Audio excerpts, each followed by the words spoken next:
So this is what you have. So basically the white noise, there is no correlation between the current observation of the white noise and the past of the stochastic process, which is the autoregressive one. However, okay, we have that the covariance, okay, of the current observation of the white noise and the current observation of the process is going to be equal to sigma squared. Okay, that is also obvious. Okay, because the past is given, guys. Okay, so if you look at the process, the past is given. So this is the only randomness here, or the only source of randomness here regarding this issue. Okay, so the past is given. That is everything which you have known. Okay, so these are the new variables, and the variance of the two is going to be, or the covariance of the two is going to be equal to the variance of the white noise, obviously. Okay, so that's certain. Okay, and of course, and you have to know that yt and yt minus 1 are autocorrelated. Okay.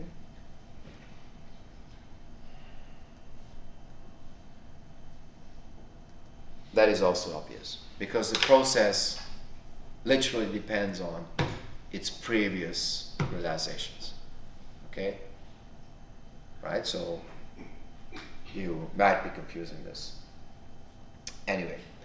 Okay, so first off I'm going to focus on first order autoregressive models. Okay, so this is what we're going to do here in the next chapter. Okay, so this is going to be the second subchapter here, so this is going to be the first order. So let's say AR1 models. Okay, sorry. Okay, so now we're going to do representations of them.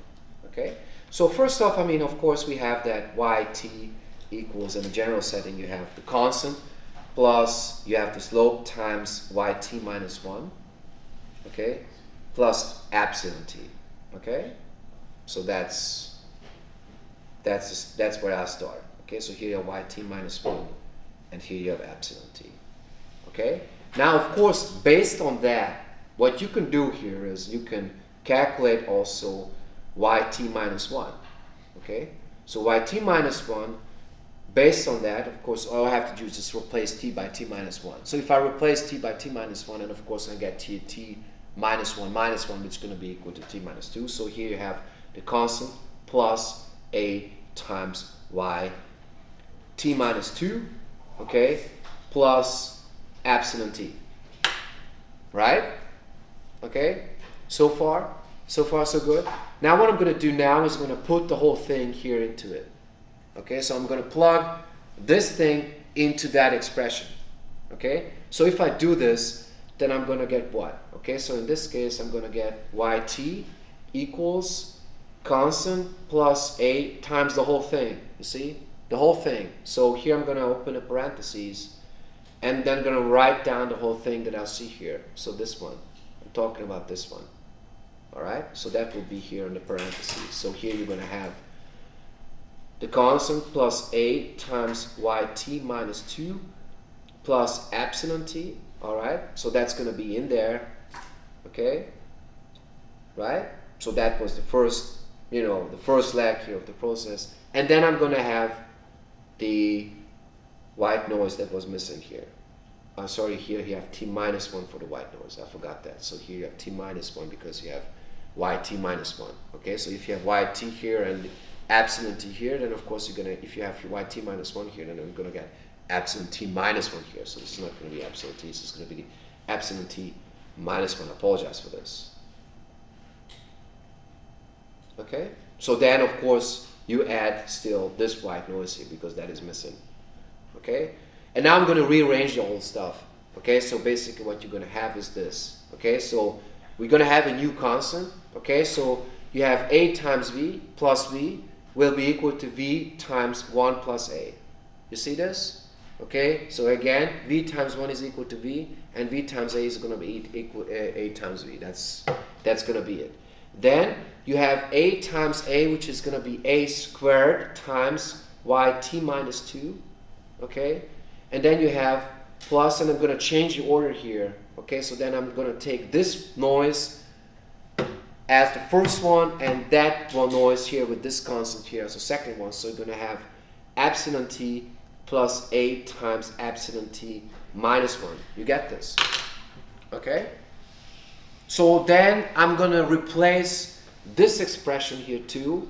Okay? So here I was replacing yt minus 1, and now I'm going to replace yt minus 2 by the following. So basically what you have here is that yt minus 2, according to definition of the process, is going to be equal, and you can see this here, if yt minus 1 was equal to the constant plus a times yt minus 2 plus epsilon t minus 1, then of course yt minus 2 is going to be equal to v plus a times yt minus 3 plus epsilon t minus 2. Okay, so that's what's going to be, of course. And now what I'm going to do is I'm going to replace that 2. Okay, here in this expression. So then you're going to see what's up, and then of course I apply the complete induction to generalize that. So maybe I see some mechanisms that can be applied here. So then I'm going to generalize the whole thing. So then we go into the path of the process. So what I'm going to do now is I'm going to put everything here into it. Okay, so I'm going to plug that expression into this thing here. So here yt equals the constant, so v plus 1 plus a, all right, and then plus a squared. Okay, I'm going to start here below. So here you have a squared times the whole thing. This is the whole thing here. So here you have the constant plus a times yt minus 3 plus epsilon t minus 2, okay, and plus the rest, okay, so plus the noises that you have here. So epsilon t plus a times epsilon t minus 1. Now I'm going to clean this up, okay, so then you see the mechanism that applies here. Okay, so let me clean this up. So here you have a squared times v for the constant. So here you have v, okay, so this is going to be v times 1 plus a squared, you understand? So that was the second leg of the process. Okay, now what happens here what happens here to this expression? So to this expression you're going to have, okay, so then you're going to have, I'm going to take the leg here of the process. So here you have a to the power of 3 times yt minus 3. That's the remainder here. Okay, so I'm taking that out too. And then I'm going to have the noises. Okay, so here the first one is epsilon t, the second one is a times epsilon t minus 1, and the third one is going to be a squared times epsilon t minus 2. Okay, so then I see how the process evolves. Okay, right? If I go back in time, let's say, so this is what I do. I go back in time until I get the starting value. Okay? Is this something that is clear? Okay? So now let's see. I mean, let's see whether or not you understand the mechanism here. So if let's say if I go back here, for instance, one more time period into the past, what do I get? Okay? So if I want to have, let's say, yt minus 4 here. Okay? So let's say if I go if I go back just one more time, so then you have the constant times 1 plus a squared plus a to the power of 3. That's the mechanism that applies, right? So then plus a to the power of 4 times yt minus 4, right? And then I have the noises, okay? So epsilon t plus a times epsilon t minus 1 plus a squared times epsilon t minus 2 plus a to the power of 3, so a cubed times epsilon t minus 3, right? So if I go back one more time into the past, okay, so by one time period, let's say, then I'm going to get this representation, okay? So now we're going to repeat this n minus 1 times. So let's say if I go back, let's say n minus 1 times into the past, so then what I'm going to do, what I'm going to get is, let's say, so of course, okay, so I apply complete induction here. So then what I'm going to have here is that yt is going to be equal to v times, and then you have 1 plus a plus a squared plus blah blah blah plus a to the power of n minus 1. Okay, so I do this n minus 1 times. Okay, so then I'm going to have plus a to the power of n times yt minus n, right? And then I have the noises. Okay, so the noises are going to be, and this is what you're going to see here, so epsilon t plus a times epsilon t minus 1, okay, blah blah blah blah blah. Okay, so then maybe I add another one, a squared times epsilon t minus 2. Okay, I have just a little space here, so I will push that here maybe to a little bit to the left. Okay, and the last one is going to be plus 8. If I have n here, right? So if I have n here, this is going to be 4. Then it stops at the third leg. Okay, so if I have n here, then it's going to be stopping at leg n minus 1. So you're going to have here, so here you have plus blah blah blah plus a to the power of n minus 1, right? Times epsilon t minus n minus 1. Okay, I apologize, I didn't use the space here properly, so I always run out of space. I don't know why.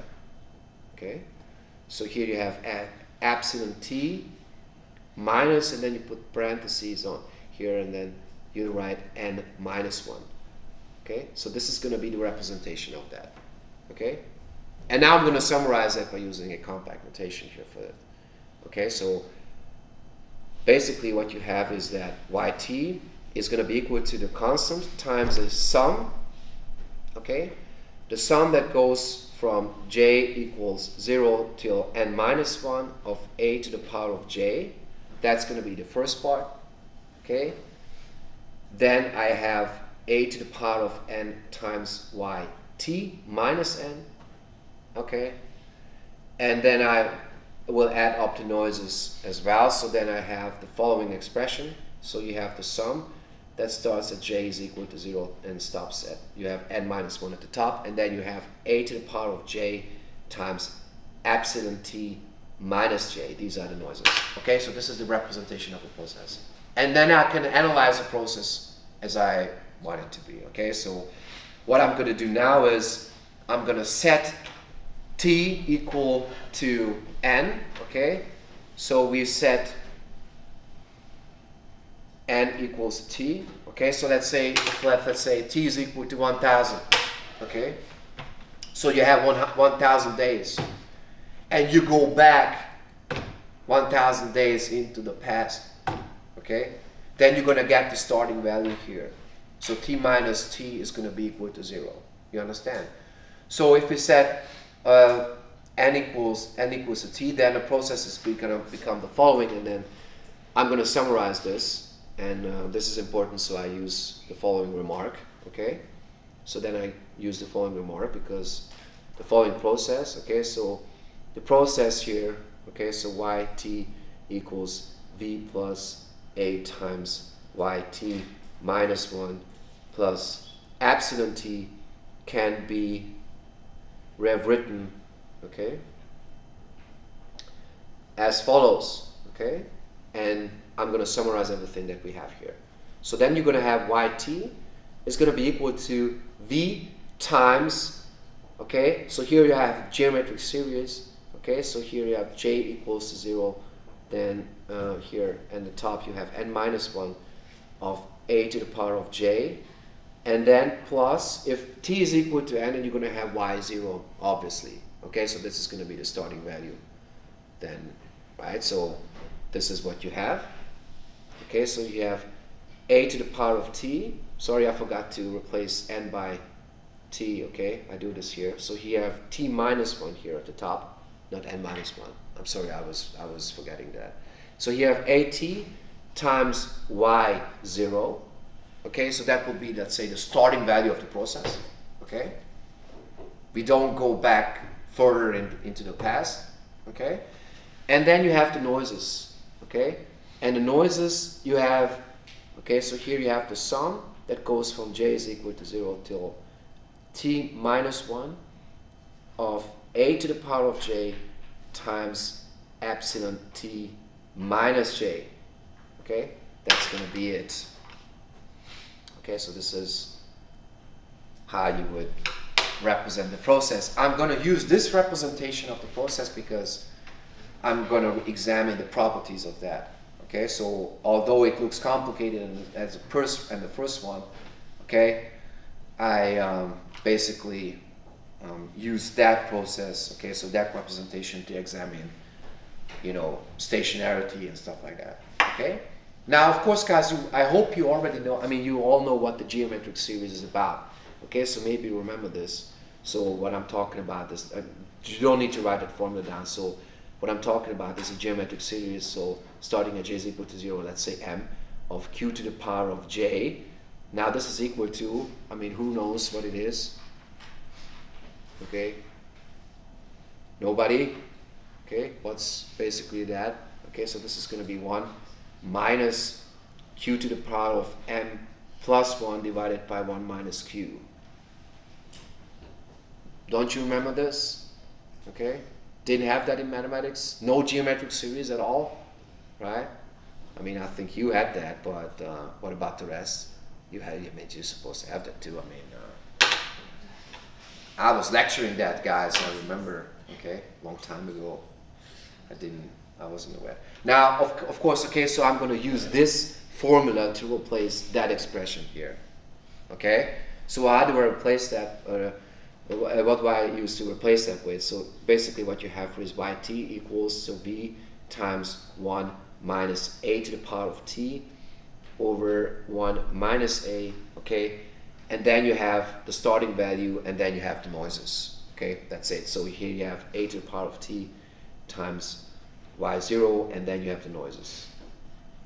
That's going to be it, okay? Now, guys, it looks complicated, I understand, but it's not, okay? It's not complicated at all, okay? Okay?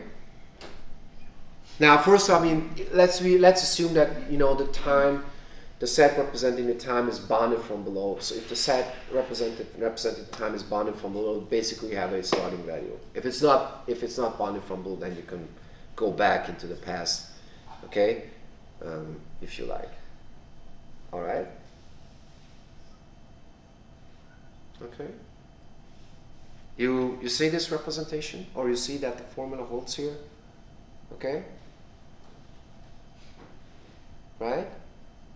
Okay, so then we're going to examine this a little bit. Okay, so basically what you have is that, okay, so that, and what we have is that let, you know, yt represent, or represent a autoregressive model of order 1, so a first order autoregressive process, and assume, okay, that the set representing the time is not bounded from below.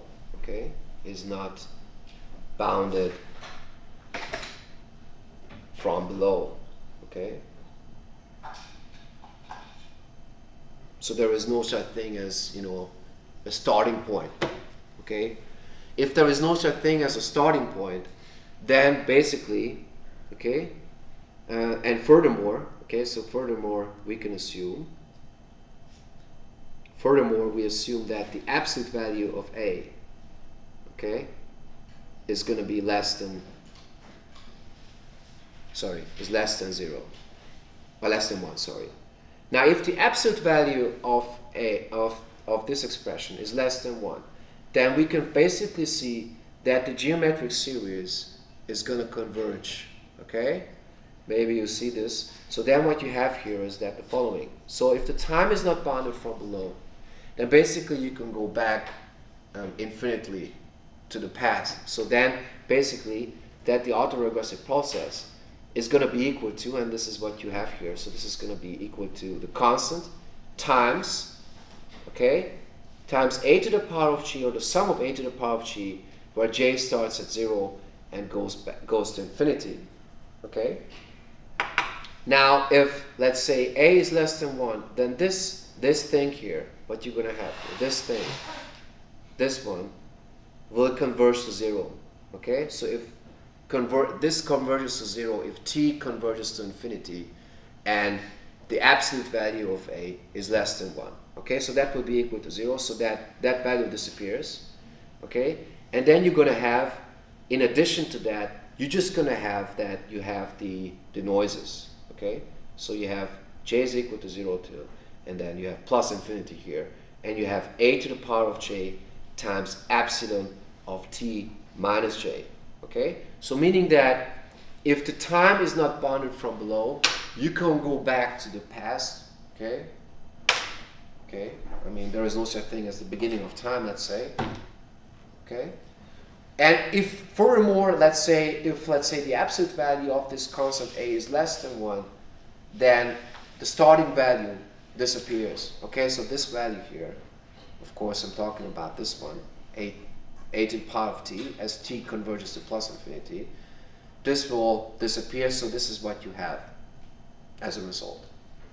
Okay, so in this case, I mean, if that's what you have, then basically what you can do here is, this is relatively easy, then basically what you have is that if you calculate the expectation of the process, I'm going to do this as an exercise, so I'm going to do this tomorrow, I'm not going to do this today, I don't have time for that, but you're going to see this, that the expectation of that is going to be v times 1 over 1 minus a, meaning that the expectation of the process does not depend on time, you see. The variance of the process will not depend on time either. I mean, of course, it looks a little bit weird, but you can see this here. This is going to be sigma squared, and sigma squared is the variance of the white noise. Okay? So this is going to be sigma squared of 1 over 1 minus a squared, which does not depend on time either. Okay? And I'm going to add the autocorrelation too, because I'm supposed to do this. Okay, so I'm going to leave this here on the same page. So I want to add the autocorrelation too. So you see that the expectation does not depend on time, the variance does not depend on time, and the autocovariance will not depend on time either. Okay, so the autocovariance will not depend on time either. So that means that the process is stationary if this condition holds. So if the absolute value of a is less than 1 and the time is not bounded from below, then the process is going to be stationary. Okay, so this is going to be the first condition, and the time is not bounded from below. We're going to also see what happens if the time will be bounded from below, because then we're going to figure out that the process is just asymptotically stationary, but not stationary in that sense. You want to ask something? Yeah. Okay. Shouldn't it be 1 minus a in braces squared, or in parentheses? 1 minus a? In the denominator of the variance? No, 1 minus a squared. We're going to square, we take the square of that. So you have I'm going to show that to you later. So you have aj to the power of 2 then, because you have the variance here of the sum of the variance. So you're going to take the square of that expression. So that's why it's going to be squared here. Okay, and then you're going to also have the autocovariance, but you're going to see this tomorrow. So you're going to have the autocovariance, okay, which will also not depend on time. Okay, so I will write it down here. So the autocovariance, okay, is or will be equal to h to the power of h times sigma squared times 1 over 1 minus a squared. Okay, so in that case, again, if the time is not bounded from below, and if the absolute value of the constant, which was the slope coefficient of the first time lag, right, is less than 1, then you're going to find that neither the expectation nor the variance nor the covariance will depend on time, such that the process is stationary. You understand? Okay? So that was the statement which is summarized here, okay, by the next lemma, which is part of the next chapter, and this is also part of the exercise. And so tomorrow I'm going to come back to that statement here, and I'm going to continue from here. So I'm going to show you basically, I mean, this is relatively easy, okay, so the expectation was relatively easy as well as the variance. The covariance a little bit weird. So then you have to be careful, okay, because you sum up a lot of things and you might be mixing up. Okay, And I'm going to come back to previous statements that I was using here for the covariance, for instance, the covariance of the sum of multiple random variables.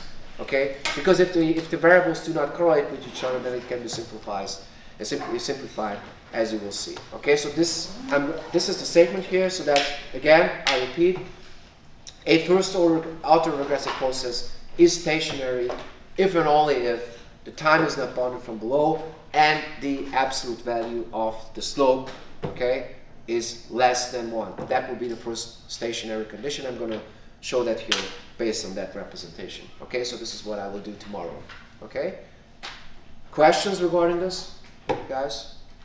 Okay, then I'll stop here. If you have questions, you can ask me afterwards. Okay, thanks a lot. See you tomorrow.